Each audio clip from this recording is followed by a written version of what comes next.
प्यारे बच्चों, स्वागत है आपका हमारे इस नए वीडियो में। आज हम साइंस के चैप्टर्स का रिवीजन करने जा रहे हैं।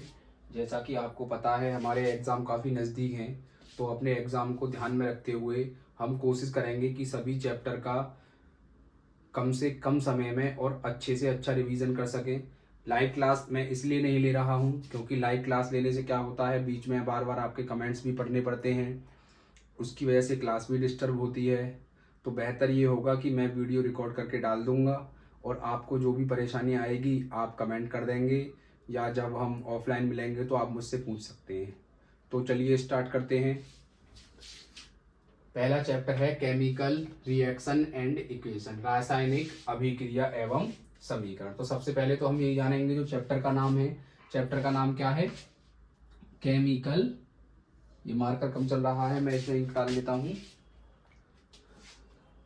केमिकल इक्वेशन या केमिकल रिएक्शन। अब केमिकल रिएक्शन क्या होती है पहले उन्हें समझेंगे और फिर केमिकल रिएक्शन से कैसे केमिकल इक्वेशन बनती है उसको जानेंगे। तो देखो, केमिकल रिएक्शन रासायनिक अभिक्रिया कहते हैं हिंदी में। मैंने कोशिश की है सभी चीजों को हिंदी में लिखने की। एक रासायनिक प्रतिक्रिया या प्रक्रिया जिसमें उत्पाद बनते हैं, यानी कि कोई भी चीज, जैसे मान लेते हैं ये एक चीज ए थी और एक चीज ये बी थी, मिलकर बना ए बी। तो ये जो ए बी बना है मिलकर, इसको कहते हैं हम क्या? रासायनिक अभिक्रिया। अब रासायनिक अभिक्रिया के बाद आता है रासायनिक समीकरण। रासायनिक समीकरण क्या होता है? बहुत आसान है। रासायनिक समीकरण, जो भी रासायनिक अभिक्रिया थी उसको, रासायनिक अभिक्रिया को प्रतीक एवं सूत्र के रूप में लिखना। जैसे मैंने कहा, मैंने आपसे कह दिया कि हाइड्रोजन और ऑक्सीजन मिलकर जल बनाते हैं, तो ये मैं कह रहा हूं आपसे क्या? रासायनिक अभिक्रिया। लेकिन जब मैं इसको रासायनिक समीकरण के रूप में लिखूंगा तो तब मुझे कैसे लिखना पड़ेगा? ऐसे कि जल ले लिया, सॉरी मैंने हाइड्रोजन ले लिया और मैंने ऑक्सीजन ले लिया और दोनों को जब मैंने मिला दिया तो दोनों के मिलने से क्या बन गया? जल बन गया। आई बात समझ में? नहीं है? आप कहेंगे सर बिल्कुल आसान है। अब ये जो होते हैं, जो अभिक्रिया में भाग लेते हैं, इन्हें कहते हैं अभिकारक। क्या कहते हैं? अभिकारक। इधर लिख दिया है, देख लो, अभिकारक है ना। ये भी क्या होगा? ये वाला भी क्या हो जाएगा? अभिकारक। ये दोनों ही क्या है? अभिकारक है। और इनके मिलने से जो चीज बनती है, जैसे इनके मिलने से जल बना, क्या बना? ये जल। तो इस जल को क्या कहेंगे हम? उत्पाद। क्या कहेंगे? उत्पाद। तो बहुत आसान है कि जो चीजें मिल रही हैं उन्हें अभिकारक कहते हैं और उनके मिलने से जो नई चीज बन रही है उसे कहते हैं उत्पाद। तो यहां तक बातें समझ में आ गई होंगी। अब कुछ बेसिक टर्म्स हैं जो आपको पता होनी चाहिए, जिनके बारे में हमें कई बार कंफ्यूजन हो जाता है कि इसका मतलब क्या है। तो मैंने यहाँ पे उनको अलग से लिख दिया है, देख लेंगे एक बार। जैसे आपको बार बार समीकरण में ए क्यू देखने को मिलेगा। ए क्यू लिखा हुआ है। ये ए क्यू का मतलब क्या है? कि जो भी चीज बनी है वो जल में क्या है? घुलनशील, यानी कि जल में पूरी तरीके से घुल जाएगी। फिर कहीं कहीं आपको देखने को मिलेगा पीपीटी, इसे इंग्लिश में बोलते हैं प्रेसिपिटेट। तो ये क्या होता है? पानी में नहीं घुलता, यानी कि इसके क्रिस्टल होते हैं एक तरीके से, ऐसे कह सकते हैं। जैसे मान लो पत्थर है, पत्थर के छोटे छोटे जो टुकड़े होते हैं उन्हें पानी में डाल देते हैं तो क्या वो घुलते हैं? नहीं घुलते। इसी प्रकार से ये निकलता। एस का मतलब तो आपको पता है सॉलिड होता है। सॉलिड को हिंदी में क्या कहते हैं? ठोस कहते हैं। अब कहीं कहीं तो आपको ये साइन देखने को मिलेगा, तो इस साइन का मतलब भी गैस है और कहीं कहीं वो आपको जी बना कर देगा, तो इस जी का मतलब भी क्या है? जी का मतलब भी गैस है। तो यहां तक किसी बच्चे को कोई परेशानी? अब आप कहेंगे सर जी हमें यहां तक कोई भी परेशानी नहीं है। आगे चलते हैं। आगे है रासायनिक समीकरण अभिक्रिया, संतुलित रासायनिक अभिक्रिया। यानी कि होता क्या है, हमें रासायनिक अभिक्रिया को संतुलित करना पड़ता है। अब संतुलित क्यों करना पड़ता है, ये दो बात जानेंगे। पहले तो ये जानेंगे संतुलन क्या है, फिर जानेंगे हम उसको संतुलित क्यों करते हैं। तो पहले ये लिखा हुआ है संतुलित रासायनिक अभिक्रिया। रासायनिक समीकरण के प्रत्येक तत्व की संख्या LHS एवं RHS में समान होनी चाहिए। यानी कि जैसे ये लिखा हुआ है, इसी को देख लो। जैसे मैंने कहा इधर मेरे पास 2A है ना। ए का मतलब क्या है? A2। इसका मतलब ए कितने हैं? 2। बी भी कितने हैं? 2। यहां भी बी कितने दे रखे हैं? 2 दे रखे हैं। जब मैंने इन दोनों को मिलाया तो मेरे पास ये बना AB। अगर मेरे पास इधर 2 हैं तो मेरे पास इधर भी 2 होने चाहिए। तो मैंने देखा ए के सामने 2 लिखा हुआ है, इसका मतलब 2 इसमें मल्टीप्लाई कर रहा है, इसका मतलब मेरे पास ए 2 है। फिर मैंने देखा B2, इसका मतलब मेरे पास इधर B कितने थे 2, मेरे पास इधर भी B कितने होने चाहिए 2। तो आप जानते हैं कि कोई भी नंबर जब इस तरीके से होता है किसी नंबर के बाहर, तो वो इसमें भी मल्टीप्लाई करता है और इसमें भी मल्टीप्लाई करता है। इसका मतलब ये जो 2 है ये ए में भी मल्टीप्लाई कर रहा है और बी में भी मल्टीप्लाई कर रहा है। तो ये बात आपको समझ में आ गई होगी, ऐसी मैं उम्मीद करता हूं। अब हम इधर चलेंगे।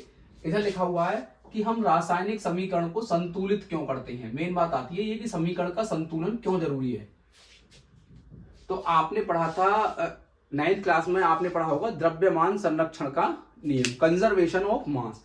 यानी कि कोई भी चीज, जब हम कोई किसी चीज को मिलाकर कोई नया उत्पाद बनाते हैं, तो नए उत्पाद बनाते समय उसका जो मास होता है ना तो वो बढ़ता है और ना ही वो कम होता है। जब वो बढ़ेगा नहीं, कम नहीं होगा, तो इसका मतलब जितना पहले था उतना ही होना चाहिए। तो इन द सेंस कि मान लो मैं इन दोनों चीजों को मिलाकर ये चीज बना रहा हूं, तो जितनी चीजें ये थी इतनी ही ये होनी चाहिए, तभी तो संतुलित होगा। आप कहेंगे सर बिल्कुल संतुलित होगा, तभी संतुलित होगा। तो क्लियर है, ये बात समझ में आ गई। तो वही बात यहाँ पे लिखी हुई है कि अभिकारक, अभिकारक मैंने आपको बताया अभी अभी, ये हमारे अभिकारक होते हैं जो अभिक्रिया में भाग लेते हैं, और जो बन के तैयार होता है वो उत्पाद होता है। एवं उत्पाद के द्रव्यमान को समान करने के लिए हम संतुलित करते हैं। ठीक है। अब संतुलन का तरीका क्या है, यानी कि वो कौन सा तरीका है जिससे हम समीकरण को जब संतुलित करें तो हमें कम से कम परेशानी आए, कम से कम दिक्कत हो, तो उसको जान लेते हैं। तो ट्रिक कह लो या नियम कह लो, एक ही बात है, ध्यान रखना है। सबसे पहले क्या करेंगे, सबसे पहले धातु को संतुलित करना होता है। अब आप कहेंगे सर जी धातु क्या है, तो यहाँ पे मैंने देखो लिखा हुआ है Zn एक धातु है, Fe एक धातु है, Na एक धातु है, एल्यूमिनियम है, मैग्नीशियम है, मैग्नीज है, कॉपर है, कैल्शियम है, Pb है और Ba है। ठीक है, ये सभी क्या है, मेरी धातु है। यानी कि अगर मुझे कभी भी किसी समीकरण में ये चीजें दिखाई देंगी तो मैं सबसे पहले इनको बराबर करने का प्रयास करूंगा। उसके बाद क्या करूंगा, अधातु को संतुलित करेंगे। फिर क्या करेंगे, अधातु को। अब अधातु क्या है, जो धातु नहीं है वो अधातु है। बहुत आसान चीज है, जैसे कि क्लोरीन हो गया, ब्रोमीन हो गया और सल्फर हो गया।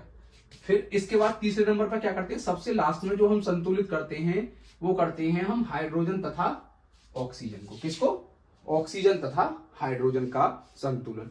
अब बहुत ज्यादा तो समीकरण में यहां नहीं ले सकता, लेकिन मैंने 2 समीकरण लिए हैं, देखते हैं इसको संतुलित करने के लिए। इधर Zn दे रखा है, इधर Zn दे रखा है। सबसे पहले मुझे संतुलित करना है किसको, धातु को। मैंने देखा मेरे पास Zn एक धातु है, इसमें से आ रहा है, ये आ रहा, Zn इधर एक है, Zn इधर एक है, Zn में कोई दिक्कत नहीं है। लेकिन मैंने इधर देखा मेरे पास Cl, क्योंकि धातु के बाद किस पर आएंगे, अधातु पर। अधातु क्या है, Cl। मेरे पास Cl इधर कितना है, 1, जबकि मेरे पास इधर Cl कितने हैं, इधर 2 हो गए। मतलब इधर 1 है, इधर 2 कैसे हो सकते हैं। इसका मतलब यदि मैं यहाँ पर 2 लगा दूं, 2, तो इधर 2 Cl हो गए, इधर भी 2 Cl हो गए, Cl तो बराबर हो गए। ठीक, अब हाइड्रोजन देख लेते हैं। अब इधर मेरे पास हाइड्रोजन कितने हैं, 2 हैं, और इधर भी मेरे पास हाइड्रोजन कितने हैं, 2 हैं। इसका मतलब ये समीकरण हमारा क्या हो गया, संतुलित। अब हम सभी चीजों को देखेंगे, बराबर होंगी। Zn 1, HCl2, Cl2, Cl2, H2 और H2। एक और समीकरण देख लेते हैं, ये लिखा हुआ है PbNO3 का होल ट्वाइस। तो सबसे पहले धातु क्या है, Pb, देखो ये रहा इसमें Pb। तो सबसे पहले Pb को संतुलित करेंगे। Pb इधर कितना है, 1, Pb इधर भी कितना है, 1, कोई दिक्कत नहीं है। फिर धातु के बाद किसको करते हैं, अधातु को। तो ऑक्सीजन को तो सबसे बाद में करेंगे। N इधर कितना है, देखो ये 2 जो बाहर लगा हुआ है ये N के लिए भी है, O के लिए भी है। तो N कितना है इधर 2, जबकि मेरे पास इधर N कितना है 1, गड़बड़ है, इसका मतलब मुझे 2 करना पड़ेगा। तो N मेरे पास कितने हो गए, 2। ठीक, Pb तो ठीक है, लेकिन मेरे पास ऑक्सीजन कितनी है, इधर 3 दूनी 6 ऑक्सीजन है मेरे पास। इधर मेरे पास कितने हो रहे हैं, 2 दूनी 4 और 2 6 और 1 7। इसका मतलब इधर तो गड़बड़ हो रहे हैं। तो ऐसा क्या किया जाए कि इधर ऑक्सीजन पूरे हो जाएं। तो देखिए, क्या मैं यहाँ 2 लगा सकता हूं। आप कहेंगे सर जी उससे क्या होगा, अभी देख लेंगे। देखो यहाँ भी 2 लगा दो, क्यों, क्योंकि जैसे ही मैंने यहाँ 2 लगाया, Pb कितने हो गए, 2। लेकिन यहाँ तो Pb 1 था, इसका मतलब Pb को भी क्या करना पड़ेगा, 2।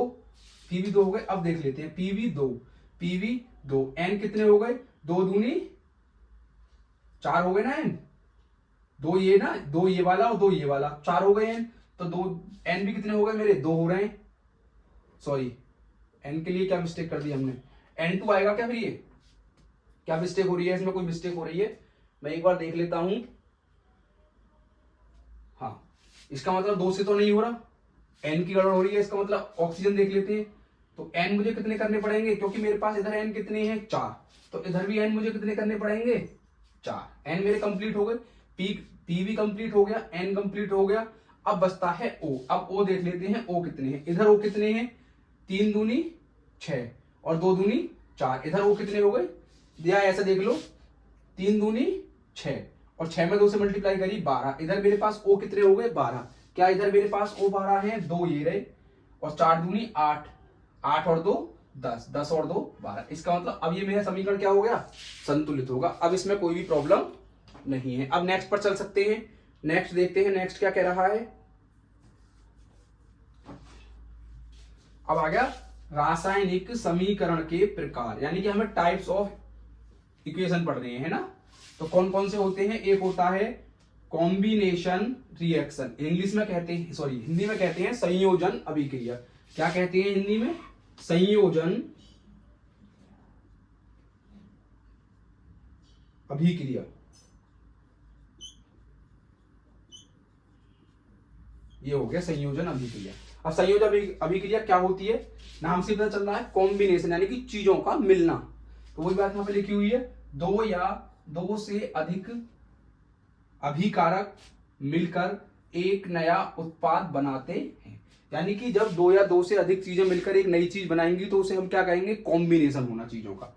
जैसे मैंने देखा मैग्नीशियम रिबन है, ऑक्सीजन की उपस्थिति में जब इसको जलाया गया तो क्या बना? सफेद पाउडर बना। तो 2 चीज थी मिलकर कितनी चीज बना दी? एक चीज बना दी। फिर दूसरा है चूना, Ca होता है चूना, कैल्शियम ऑक्साइड। ये क्या है? एस का मतलब सॉलिड और H2O क्या है? जल। यानी कि जब CaO को यानी कि चूने को जल में डाला गया तो क्या बना? बुझा हुआ चूना। क्या बना? बुझा हुआ चूना, या इसका इंग्लिश में नाम क्या है? Calcium hydroxide. क्लियर है ये बात? ये कैसा होता है? जलीय। AQ का मतलब क्या बताया था यहाँ पर? AQ का मतलब होता है जल में घुलनशील। जब ये इक्वेशन होती है तो पेपर में सवाल पूछता है कि जब ये इक्वेशन होती है तो क्या होता है? चूना तेजी से पानी से क्रिया करता है। यानी कि जो चूना है वो तेजी से क्या करता है? पानी से क्रिया करता है। आपने देखा होगा जो घर में कलई घोलते हैं पुताई करने के लिए, ये वही है। तापमान बढ़ जाता है, जिस बर्तन में वो रखी हुई होती है उस पर हाथ लगाते हैं तो देखते हैं कि वो बढ़ जाता है। अब तापमान बढ़ने का मतलब क्या है कि जब किसी चीज का तापमान कब बढ़ा होगा? जब उसमें से गर्मी निकली होगी, और गर्मी निकलने का मतलब क्या है कि उसमें से हीट निकली होगी। और ऐसे समीकरण जिनमें से हीट निकलती है उन्हें क्या कहते हैं? एक्सोथर्मिक रिएक्शन, या हिंदी में कहते हैं ऊष्माक्षेपी अभिक्रिया। और संयोजन यानी कि 2 चीजें हैं, 2 चीजों से मिलकर एक चीज बन रही है, तो ये संयोजन अभिक्रिया भी है और ऊष्माक्षेपी अभिक्रिया भी है। तो उम्मीद है आपको ये सारी चीजें समझ में आई होंगी। यदि आपको इनमें से किसी चीज में कोई परेशानी है तो आप कमेंट कर सकते हैं, पूछ सकते हैं।